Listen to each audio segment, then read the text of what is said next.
Welcome back to the GTN show.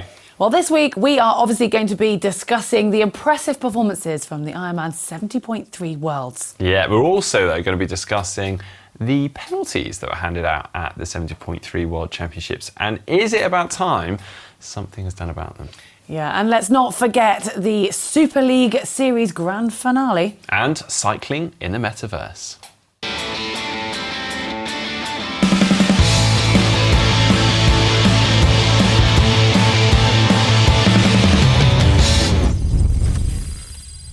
Right, kicking the show off as we normally do with our reacts, looking at all the things that we've spotted on social media this past week. Kicking off with some impressive Norwegian performances, and not the normal Norwegian performances that we're often discussing here.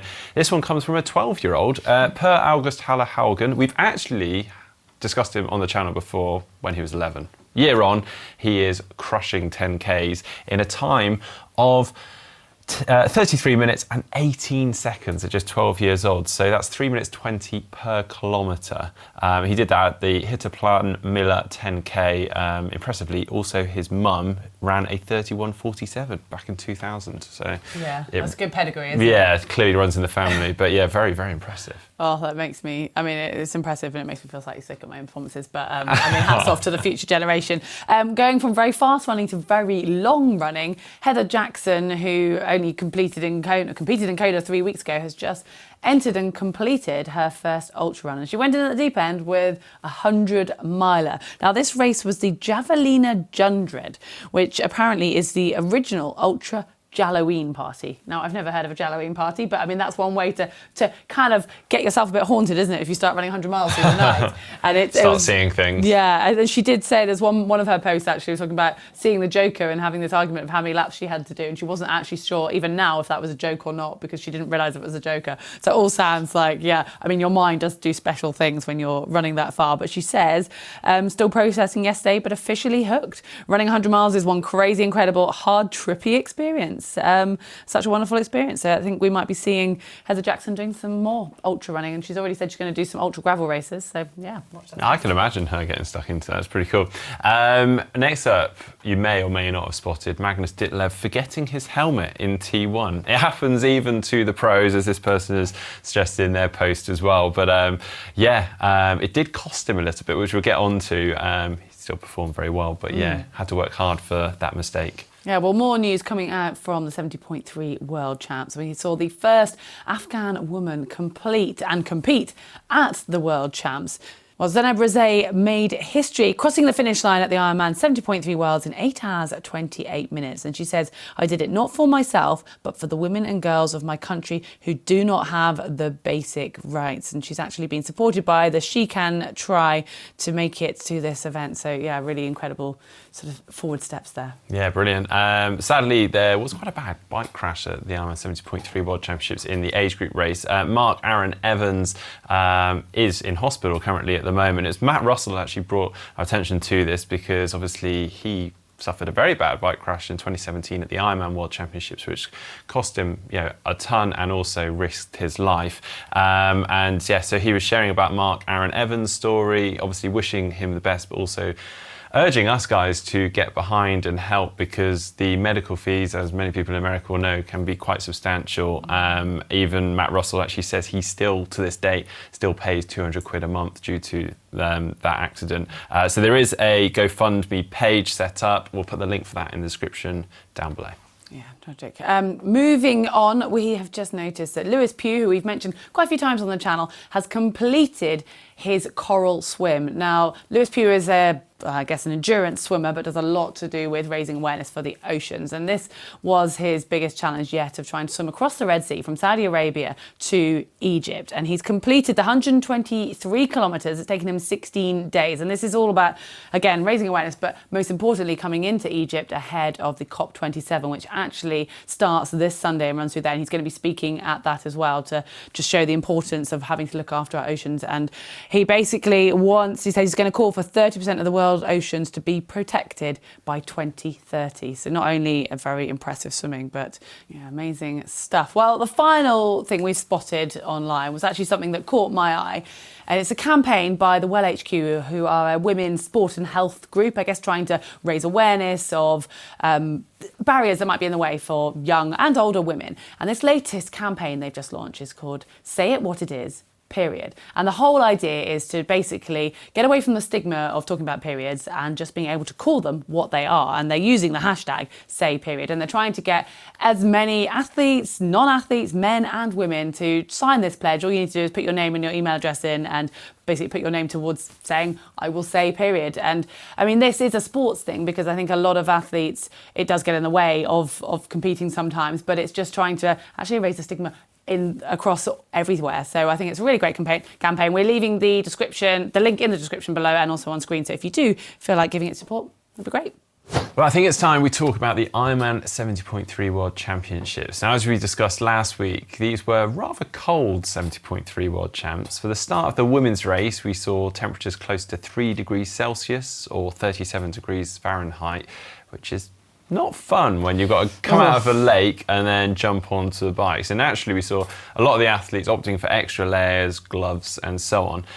We will get onto the race results shortly, but the headline or topic that really stole the show was actually around penalties. Now, we saw some pretty dramatic penalties handed to India Lee and Sam Long in the pro races, and that has drawn quite a lot of attention. Yeah, I mean, both athletes received a 5-minute penalty, and we've discussed the proportion of that in the past because it is a huge amount in a 70.3 race and can completely change an athlete's race and in some cases absolutely ruin it, which we did actually see with Sam. And when you're thinking that an Ironman has a 5-minute penalty, this is actually obviously half the distance, and that is even questioned sometimes if 5 minutes is too much in an Ironman race as though the penalty doesn't actually fit the crime. Well, amazingly, India managed to still finish 11th. However, Sam Long was down in 19th, which I know he will be disappointed with, and I think his fans expect him to finish higher when he made the bold move to skip Kona and focus purely on 70.3 Worlds. So you can understand that the emotions are still running pretty high, but the bigger question is the handing of these and whether they are justified. Yeah, now unfortunately, we don't actually have video footage of these. They weren't caught on camera, at least I'm not aware they were. In India's case, apparently this is a result of Holly Lawrence making a pass on the group, and we saw her charging through the group at one point. And as she's making that overtake, apparently India didn't drop back enough or quick enough, and yeah, was handed this penalty as a result of that, which seems really unfair considering we actually saw India being, well, one of the strongest in the group, doing a significant amount of work. Sam Long's was a little bit more confusing because what we saw on camera was essentially him charging through the group, and because you essentially have to you have to pass every athlete in 25 seconds. So that's your allotted time, and he was doing that religiously. He was passing each athlete and he had to keep going because there wasn't a gap for him to slot into. So as he was going past, it was then Jackson Laundry then came up on the other side of him. So we then had 3 athletes abreast that went for the overtake on Sam Long. And then, boom, we saw Sam Long handed a penalty. Now, what I understand happened here is as Sam was making the pass on the group, Jackson came outside. He was also going to join Sam in that. Obviously, he's got to stay at the legal draft distance behind Sam, but pass every athlete 25 seconds. Sam was making a pretty big pass on the whole group here. So I imagine what's happened is Sam's slowed down a bit because of the effort he's putting in. And Jackson's gone, oh God, I'm getting really close. I'm in the draft zone. What do I do? I'm panicked and probably just gone for the pass. But that leaves Sam in a really tricky position because suddenly he's got Jackson he needs to drop back from, but he also needs to pass athletes in 25 seconds, otherwise he will get a penalty. Now, apparently, this is a massive twist on this, it's not to do with any of that at all.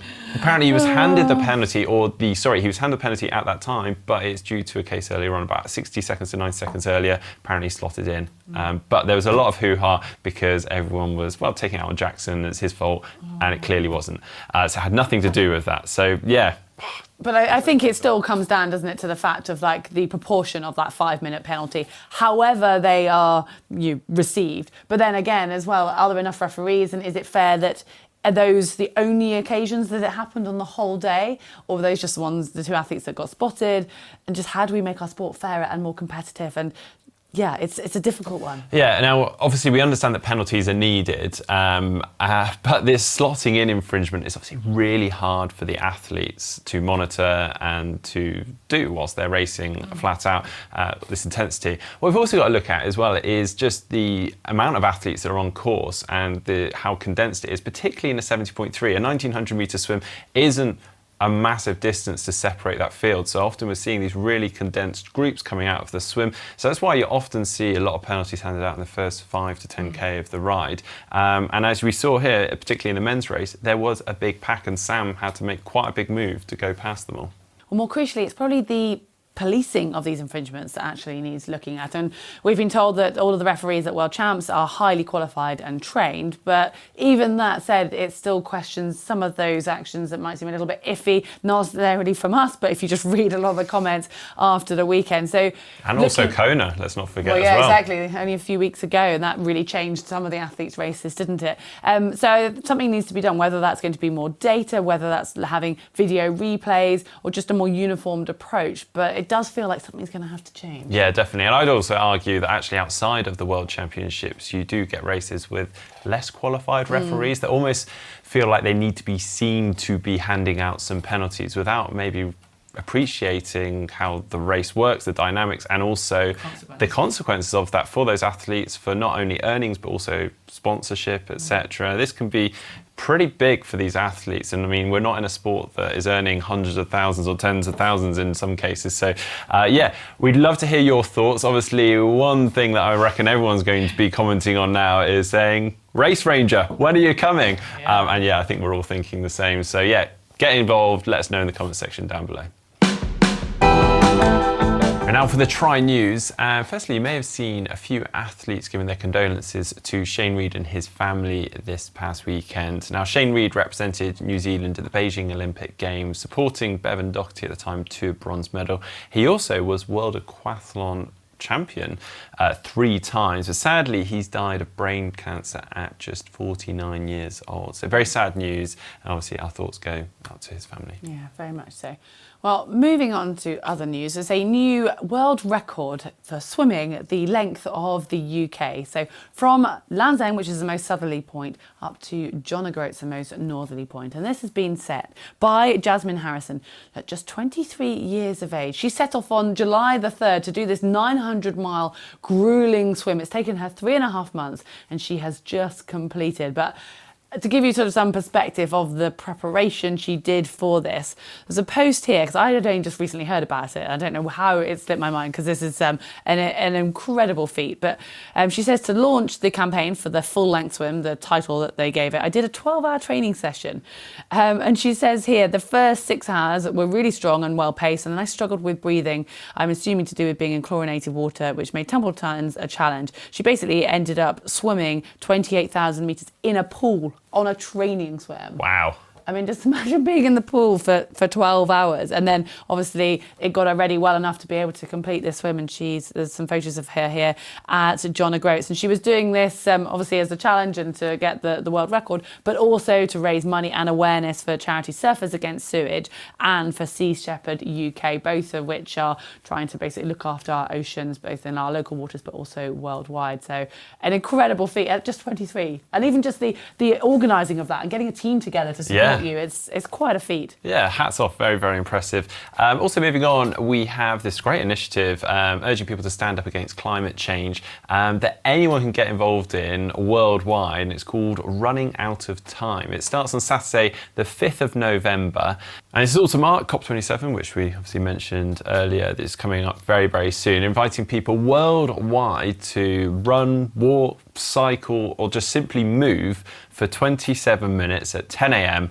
on November the 5th. Yeah, I really like the fact that it's 27 minutes rather than a distance, so that if you're slower or faster, you can still be part of it. And you actually can enter this event. It is an official event. It's either £5, $5 or €5. And to look for it, use the hashtag running out of time. Well, moving on, and Mark Jones from London has completed 22 Olympic distance triathlons in 7 days. Now, that is a total of 33 kilometres swimming, 880 kilometres biking, and 220 kilometres of running. So it's over 700 miles in total in 1 week. Now, he actually completed this back in July, but he's actually since been awarded the Guinness World Record for that, which is pretty impressive. He's done all of this for a charity called Steel Warriors, who actually work to remove knives from circulation to reduce knife crime and recycle the material for steelwork, such as for gym equipment, etc., and get people, well, particularly young people, involved in sport. Awesome. Well, not only an impressive feat, but for an impressive cause as well. I think we need to get you back and do the Weekend Warrior again. It sounds like we need to up I need to step up my game, don't I? I mean, I was going, I did 9, and I realised that mine were all sprint marathons, not... And it is only 9, so yeah, little way to go. But anyway, moving on, we have an exciting new book to reveal to you guys, The Complete Guide to Cycling Psychology. And this is written by Dr. Jim Taylor and Mark Beaumont. And you might recognise the name Dr. Jim Taylor because we've actually had him on the channel before. He is a mental coach or psychologist helping athletes to overcome those barriers. And Mark Beaumont is an ultra-endurance cyclist who's done a lot of filming with GCN. And we've had a flick through this, and there's basically it's all about... There's a lot of Hank. There is a lot of Hank from GCN, yes. I mean, we don't feature in this book, but still, I would recommend it. It's got some really great tidbits. It's quite a nice looking book to flick through as well, isn't it? Which I think makes it a great Christmas present idea. Yeah, very good. Yeah, it's available now on the GCN shop for $16.99, and as Heather says, very good Christmas present. Yeah. Now for What the Tech, and cycling, or specifically track cycling, is coming to the metaverse. Now, those travelling to London on the 2nd to 3rd of December for the UCI Track Champions League Grand Final will apparently get the opportunity to preview an immersive experience of the track cycling in the metaverse.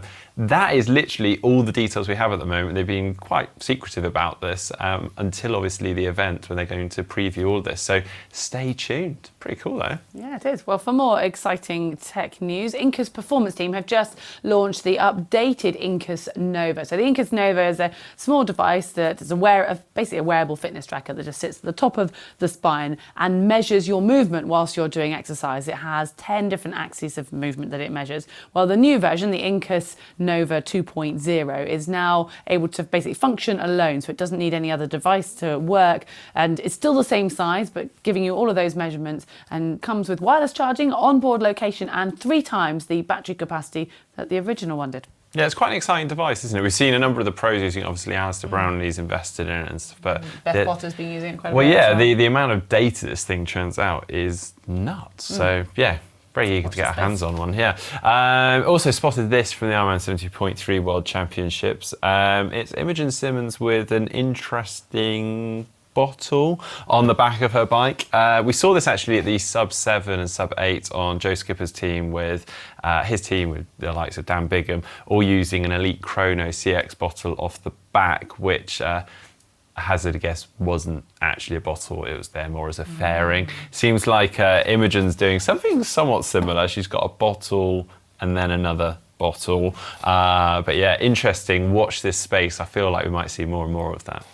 Yeah, interesting. Well, an exciting piece of news for all female runners out there. Sorry, guys. There's a new shoe brand called Hilma, and it's actually going to offer 45 different shoe sizes just for women. So there's basically Brooke Torres, who's founded this company, got into running and just couldn't find a comfortable pair of shoes. And she's been working on launching this for quite a few years now, and it's up and running. And basically, through an online questionnaire that evaluates lot of comfort questions and the type of runner you are and the issues you've had with shoes in the past, and obviously measuring your feet at home as well, they're coming up with 3 different shapes per shoe size from US 5 up to 12 to come up with these 45 different molds. At the moment, it's a neutral shoe that's a multi-terrain shoe as well, so it's one that can be used on road and off-road. So they're just sticking with the simple shoe and really focusing on the fit. But just an exciting new prospect there. I mean, we've seen certain brands like Lululemon and others actually venture into women's only shoes because there's been recent research to show that women's feet are very different to men's, which I guess isn't surprising. It makes total sense. Yeah, but she does actually say that, hopefully in the long run they plan to do the same and offer these amount of size differences for men as well. So it's just focusing on the women's market first. So we'll see where that goes. Brilliant, great stuff. I feel sorry for any shops that might have to stock all these different Yeah, sizes. I think that could be a challenge. Anyway, moving on, and I'm not sure how on earth I missed this one, but check out this paint job on non-Stanford Spike. She actually had this back in September, so yeah, sorry for not talking about it sooner. It's probably old news, but it is actually a Adidas bike, in case anyone's actually wondering, because it is actually quite hard to tell. Not great marketing for them, actually, is it? Well, it's not, but then people might look closer. Yeah, and be like, wow, where do I get one of those from? Which is exactly what I did. So yeah, they've won there. Also, obviously, this photo is actually from Neon from the grand final for the Super League that was this weekend, which we'll get onto very shortly. But this actually also marked the final race for non-Stanford in her triathlon career, which has been an impressive career, but also notably just this last year with being European and Commonwealth champ. I mean, she's had a cracking year. So yeah, fantastic work. It's been brilliant, you know, talking about Non over these years and watching her race. So yeah, all the best in the future. Well, it's now time for race news, and there was a lot of big racing, but there was also the Super League Triathlon Grand Final in Neom, Saudi Arabia. And the women's race was really on for the overall winner between Taylor Spivey and Georgia Taylor-Brown. And they were unusually tied on equal points. So basically, whoever won this race, which is the enduro format, so 3 triathlons back-to-back, was going to be crowned the overall winner. And it did come down to that final leg of the race of the triathlon, and Taylor Spivey and Georgia Taylor-Brown, Sophie Caldwell were in that final breakaway going on to the last run. And Sophie Caldwell actually had a short shoot that she'd been awarded that she'd got earlier on. So she got a little bit of a shortcut or a head start into that run. But Georgia Taylor-Brown still managed to run her down and take not only the win at this race, but the overall win, and importantly beating Taylor Spivey to make that overall. So the actual results from the race in Neon were Georgia Taylor-Brown first, Sophie Caldwell second, Beth Potter third. So Great Britain 1, 2, 3.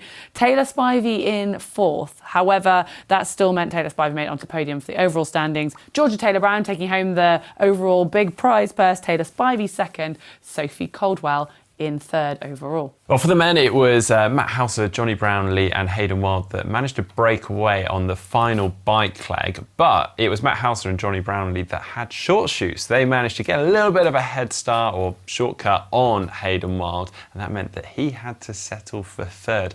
Matt Hauser took 1st and Johnny Brownlee in 2nd, but also we had quite a bad crash, or entertaining, depending which way you see it, from Max Stapley as he was mounting his bike out of transition.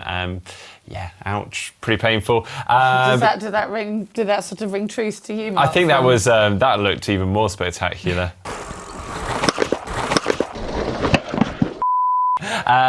But yeah, the final standings were Hayden Wild taking the win overall for this series with quite a considerable lead over Matt Hauser in 2nd and Johnny Brownlee in 3rd. Yeah, and then we also had the overall team standings, and it was Team Bahrain Victoria Scorpions who took home the biggest prize purse of the day.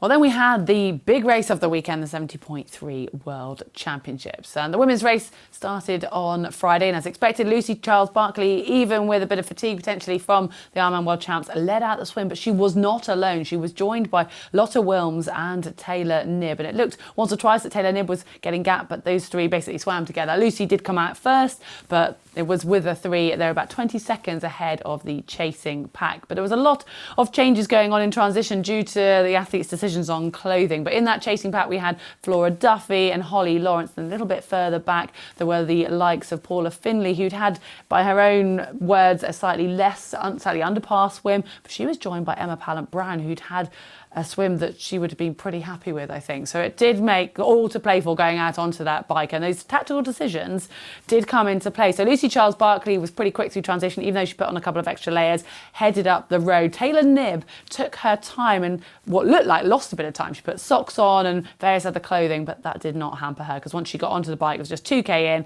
and she took the lead, and Lucy didn't manage to go with her, and basically Taylor Knibb was then riding her own race for the rest of it. We'll come back to that in a moment. But Lucy Charles-Barkley was then joined by the likes of Paula Finley and Flora Duffy, and those 3 and a few others were changing the lead. Holly Lawrence, by her own admission, made some poor tactical decisions, and part of that was down to the cold. So she was wearing her swimsuit. She did have a layer under it, but saying afterwards that she was just so cold. And once or twice she had to make a move to overtake. And we talked about the drafting. She had to make a move all the way through to the front of a fairly big chain, and I think burned her matches. And she found herself in a position where she had to make another move again and just emptied the tank a little bit too early. We also saw Indy Lee in that mix and then losing those 5 minutes. So when it came into T2, it was Taylor Knibb who had a 6-minute advantage over the rest of the field. And I think people were questioning, has she ridden too hard?